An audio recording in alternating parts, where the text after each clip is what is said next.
The numbers are in, and they are terrifying. A new report from the Auditor General has just dropped a bombshell on Parliament Hill. The cost of Canada's F-35 program has not just increased, it has exploded. We are now looking at a price tag of nearly $28 billion. That is a 50% jump from the original estimate of $19 billion. Let that sink in for a moment. $28 billion of your tax money. And that does not even include the billions more required for new missiles and infrastructure upgrades. But here is the part that should keep every Canadian awake at night. It is not just about the money, it is about control. Right now, the Royal Canadian Air Force is walking into a trap. We are about to hand over the keys to our national defense to a foreign power. The F-35 is an incredible machine, but it comes with a digital leash held tightly by Washington. If we want to fly, we need their permission. If we want to upgrade, we need their codes. And if political winds shift in the White House, Canada could be grounded in an instant. But what if I told you there was a way out? What if there was a secret plan unfolding behind closed doors that could save us billions and restore our sovereignty? It involves a quiet underdog from Sweden and a legendary engine maker from Britain. Saab and Rolls-Royce are making a move that could change everything. They are building a fighter jet that answers to no one but Ottawa.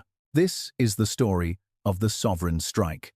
And it is the only way Canada can avoid becoming the 51st state. To understand the magnitude of this crisis, we have to look at the F-35 for what it really is. It is the most expensive weapon system in human history.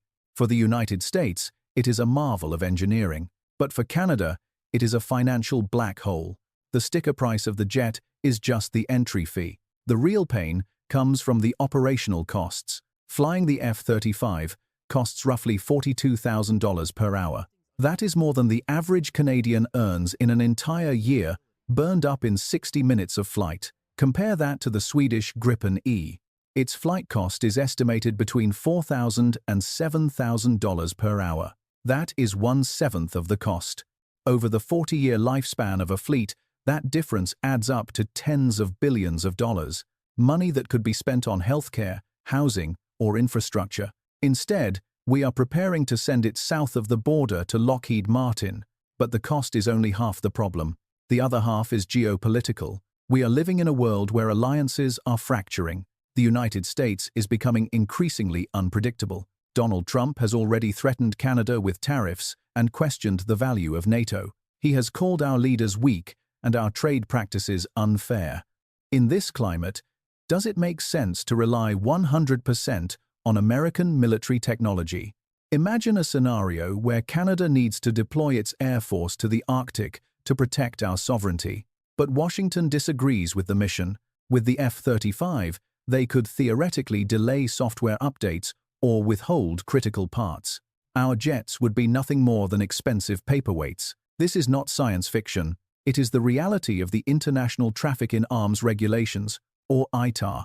The United States uses these laws to control how its technology is used around the world. And right now, even the Swedish Gripen uses an American engine, the GE F-414. That has always been the Gripen's Achilles heel. It meant that even if you bought Swedish, Washington still had a veto. But that is exactly what is about to change. Sources indicate that Saab and Rolls-Royce are working on a game-changer.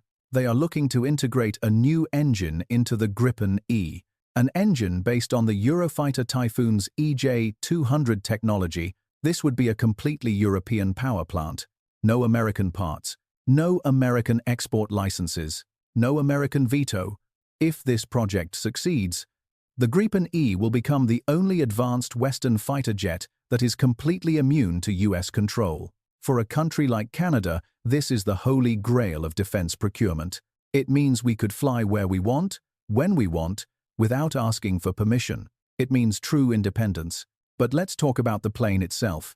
Is the Gripen really capable of defending the second largest country on Earth? Critics say it is too small, too light, and not stealthy enough. They are wrong. The Gripen was designed for one specific purpose: to survive a war with Russia. Sweden's defense doctrine is built on the assumption that their main airbases will be destroyed in the first hour of a conflict. So their air force must be able to disperse. The Gripen can land on a simple 2-lane highway. It can be refueled and rearmed by a team of 5 conscripts and 1 technician in less than 20 minutes. It can take off again from a snow-covered road in the middle of a forest. Now look at the Canadian North. We have vast distances, extreme cold, and very few fully equipped airbases. The F-35 is a hangar queen. It requires pristine runways, climate-controlled facilities, and massive logistical support. If you try to operate an F-35 from a frozen highway in the Yukon, you are going to have a problem. But the Gripen was born for that environment. It thrives in the cold. It is rugged, simple, and lethal. Its electronic warfare suite is so advanced that it can ghost enemy radar without needing the expensive stealth coating of the F-35. It is the guerrilla fighter of the sky, and for patrolling the Arctic, it is arguably the better choice. So why is Ottawa so obsessed with the F-35? The answer is industrial pressure. For decades, Canadian companies have been part of the F-35 supply chain. If we cancel the deal, those contracts could disappear. But there is another path, a path that could revitalize Canada's own aerospace industry. Saab has offered something Lockheed Martin never will. They have offered to build the Gripen right here in Canada.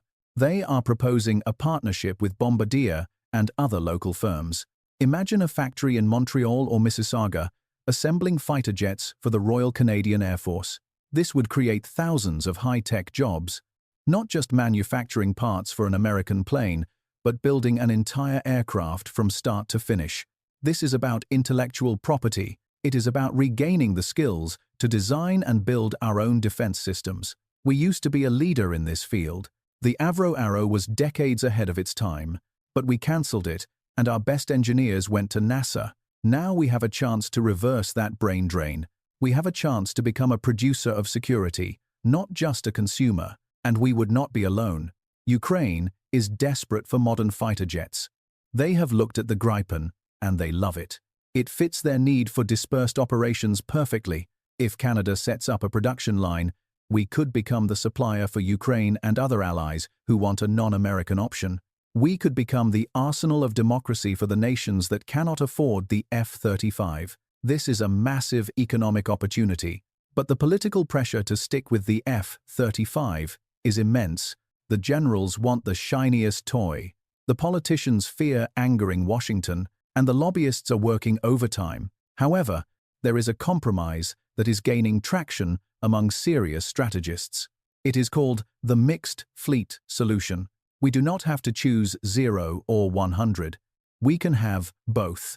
Here is the plan. We keep the initial order of 16 F-35 seconds. These will be our specialized tip of the spear. We use them for high-threat missions and for integration with our NATO allies. That keeps Washington happy and gives our pilots experience with 5th-generation tech. But for the bulk of our fleet, we buy the Gripen. We order 60 or 70 Gripens, built in Canada, powered by Rolls-Royce. These will be the workhorses. They will patrol the Arctic, intercept Russian bombers, and conduct daily training. They will cost a fraction to fly, saving us billions over the next 30 years. And because we build them, we control them. This mixed fleet approach gives us the best of both worlds. We get the stealth of the F-35 and the sovereignty of the Gripen. We get the alliance with America and the independence from America. It is the pragmatic, Canadian solution. But to make this happen, we need political courage. We need leaders who are willing to stand up and say that Canada's interests come first. The clock is ticking. The costs of the F-35 are only going to rise. The delays are already piling up, and the geopolitical risks of dependence are getting sharper every day. Imagine a future where Canada has its own thriving fighter jet industry, where our pilots fly planes that were built by Canadian hands, where we can look any nation in the eye and say that our skies are protected by our own power. That is the vision Saab and Rolls-Royce are offering. It is a vision of a strong, independent Canada. But if we stay on the current path, we are heading for a different future, a future where we are perpetually in debt to a foreign military-industrial complex, a future where our Air Force is just a branch office of the Pentagon. The choice is stark: $28 billion for dependence or a bold investment in our own future. The Gripen E, with a Rolls-Royce engine, is not just a plane. It is a declaration of independence. It is a signal to the world that Canada is still a serious nation. We have the talent. We have the resources. We have the opportunity. All we need is the will to seize it. The auditors have sounded the alarm. The numbers do not lie. The F-35 deal is a financial disaster waiting to happen. But it is not too late to pivot. It is not too late to make a deal that serves the taxpayer and the patriot alike. So I ask you, do you want your tax dollars building factories in Texas? Or do you want them building a future in Canada? Do you want an Air Force that asks for permission, or an Air Force that commands respect? The sovereign strike is possible. The technology is ready. The partners are willing. The only question is whether Ottawa is listening. This is a turning point in our history. We can choose the easy path of submission, or we can choose the hard path of sovereignty. But remember this, freedom is never free. But sometimes it is actually cheaper than the alternative. If we buy the F-35 exclusively, we pay more to be less free. If we embrace the Gripen, we pay less to be more independent. The logic is undeniable. The strategy is sound. Now it is time for the people to demand it. Let us bring the manufacturing home. Let us secure the Arctic on our own terms. And let us remind the world what Canada can do. Thank you for watching. If you believe Canada deserves a sovereign defense, share this message. Let the decision makers know that we are watching, and we expect them to choose Canada first.